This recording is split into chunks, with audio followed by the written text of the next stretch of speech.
Hi, I'm Jenny Brown. Welcome to this week's edition of MFB News. I hope you're all very, very well. And for those of you who had children on half term last week, I hope you had a really wonderful time.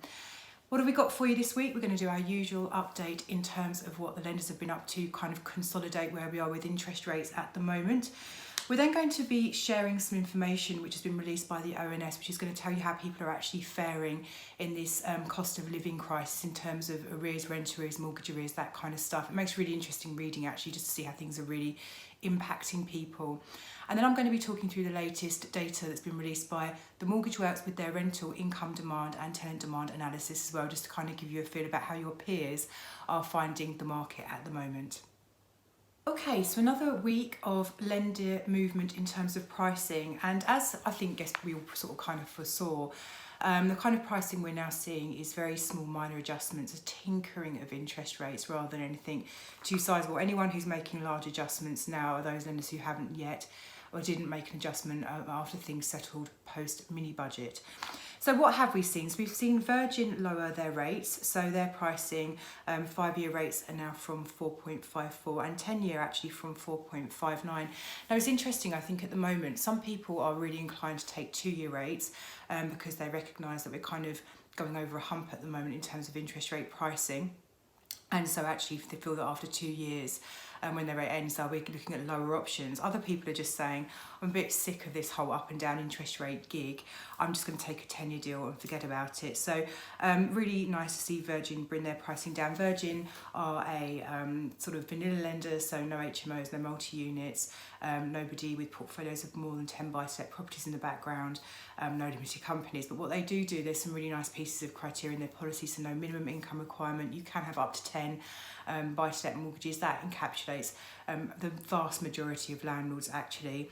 They do day one remortgages. They're quite good at properties, things like deck access, some flats over commercial as well. So lots of good criteria in what is, in the face of it, a very vanilla proposition.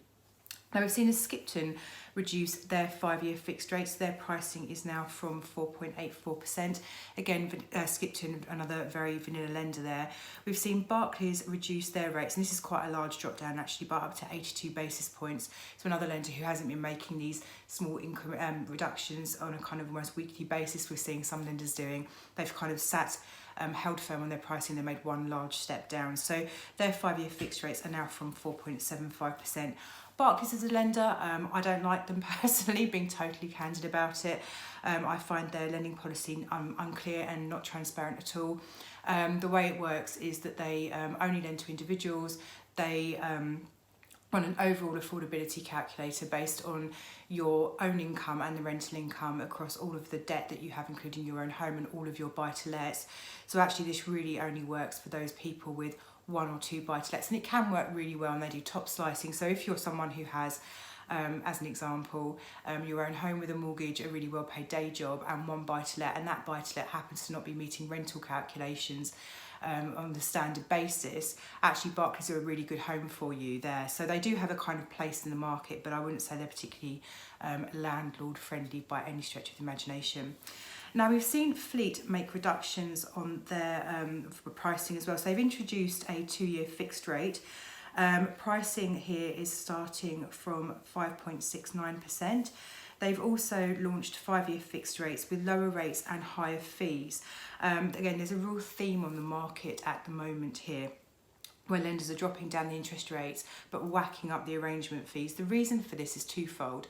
So first of all, some landlords are very, very focused on cash flow, particularly when costs are being squeezed anyway. So actually, some landlords are prepared to pay a higher interest rate, arrangement fee, which is ultimately tacked onto the loan, so you don't have to find the money up front for it, to buy themselves a lower interest rate. So as a guide, the offering from Fleet, 4.79% 5-year fix with an arrangement fee of 5% of the loan amount. As we've mentioned in previous weeks, there are other options where the interest rates are as low as 4.29% for 5 years, but these can carry arrangement fees of up to 7% of the loan amount. So I think realistically, psychologically, some people will not pay large arrangement fees, and that's absolutely fine. We prefer to do things in a kind of very scientific way. So we will look at the overall cost of borrowing over the 5-year fixed period. So how much interest you're going to plus the arrangement fee, which deal is cheapest in the round. But I appreciate not everybody's circumstances or requirements are quite that black and white. Now, in terms of fleet as a lender, we love fleet mortgages, we really, really do. Limited companies and individuals, no maximum number of properties in the background, and some other really good stuff in there as well. And they're really, really nice to deal with. They're very, very quick actually, is one thing I say. So if you're looking for a quick turnaround time, these guys are definitely on our green list. Now, West One have done something interesting. So they've recognised a lot of landlords are struggling to remortgage at the moment. So they have introduced a reduced rental calculation product essentially. So what they're now able to do on one of their products is use the following calculation: 100% coverage, assuming an interest rate of 6.59%. Now this is can be used to purchase or remortgage a standard property. So it's not just for people who are sort of stuck on a standard variable rate with a lender. You can use this if you're looking to buy something as well. And when they say standard or specialist properties, we're talking about HMOs and multi-units. Now, the interest rate you're going to pay, they start from 6.59%, so not the cheapest on the market, but this might just dig you out a hole. But more importantly for me, what this is really going to proving to demonstrate is for that some lenders are really trying to kind of think of creative ways to work around this rental calculation challenge that everybody's facing just now, to try and bring something to the table which may help landlords out. And actually, interestingly, we've also seen Capital Home Loans change their rental calculation as well. So theirs is also, this is just going to really illustrate to you how complicated these things are going to get going forwards. So they're now doing what's called a blended calculation. So if you have two people buying a property together, one is a high rate taxpayer, one is a basic rate taxpayer, then generally speaking, what lenders will do if they're looking at the rental calculation is they'll always work on the basis of the high rate taxpayer. So personal loan borrowing, 145% coverage, assuming interest rate of 6.5% or whatever it is. Now, what Capital Home Loans are doing is saying, well, actually, if one of you is a basic rate taxpayer, why should we penalise both of you? So they will blend the calculation. So essentially, they would do 50% of the borrowing on the high rate calculation because one of you is on a high rate tax code, and they'll do the other half on a basic rate calculation, which means they're actually stressing at 132.5% coverage in personal names. So again, really just symptomatic of how lenders are really trying to be creative in line with the regulations and rules that sit around their lending from the regulator to try and bring something to the table to really kind of plug the gap, which is the rental calculation piece at the moment.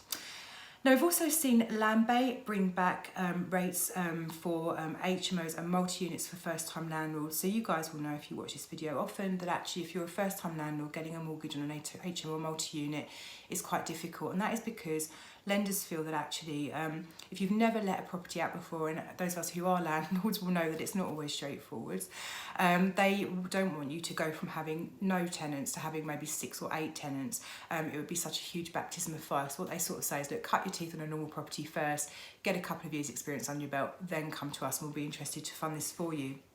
So there are a couple of lenders who will actually do HMOs and multi-units for first-time landlords, and Landbay have gone back into this space.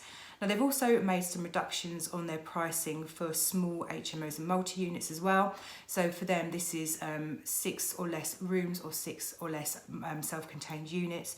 So their pricing now starts on 2-year money from 5.09 and 5-year from 5.69% as well. So really great to see those guys bringing their pricing down and also making some changes. So where are we across the board?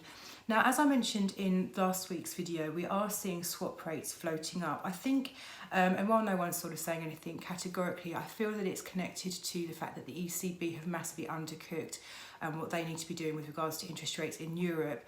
So we're expecting quite an aggressive hike in interest rates in Europe. These things always kind of reverberate out. So I think there's some nervousness around whether we actually are over the worst of things in terms of inflation. So it's just sent some kind of chills through the market. So to give you a guide, currently as of 11:30 last night, 5-year swap rates were at 3.833.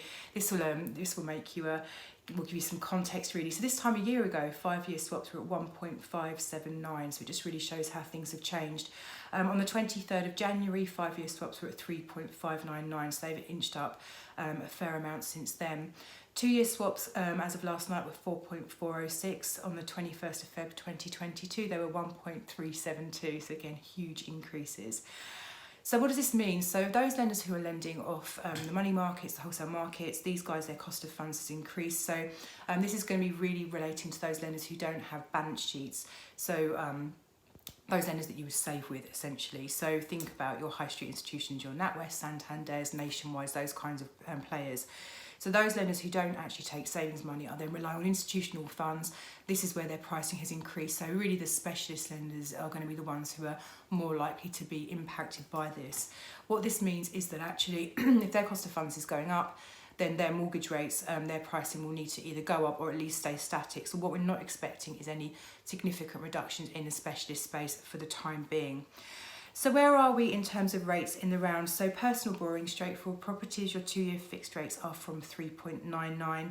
Your 5-year fixed rates are from 4.39 with a reasonable fee, and your variable rates are from 4.09. Limited company, 2-year fixes are from 4.39, 5 years from 4.99, again if you don't want to pay an enormous fee, and your variable rates are from 4.49%.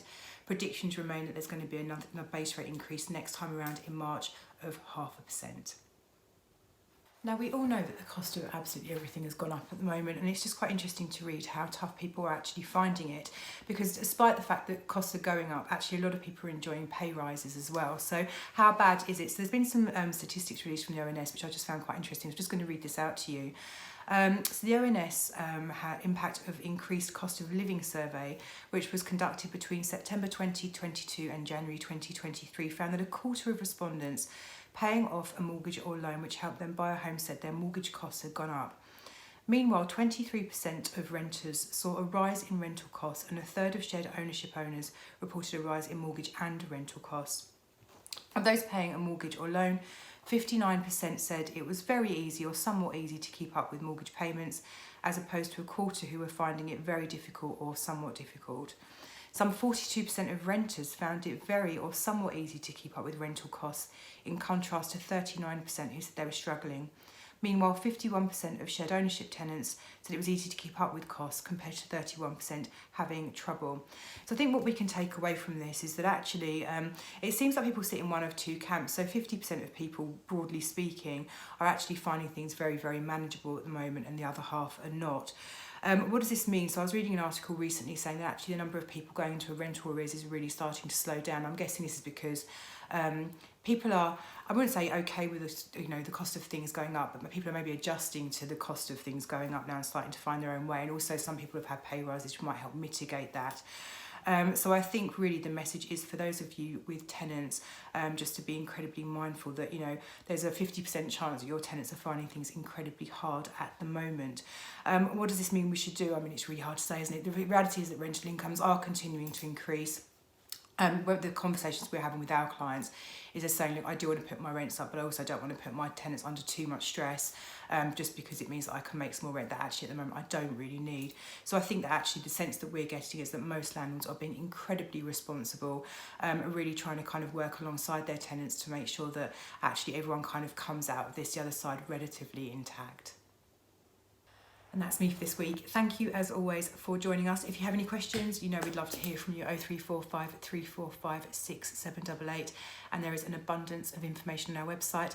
Have an amazing week. I will see you again at the same time next week. Until then, look after yourselves.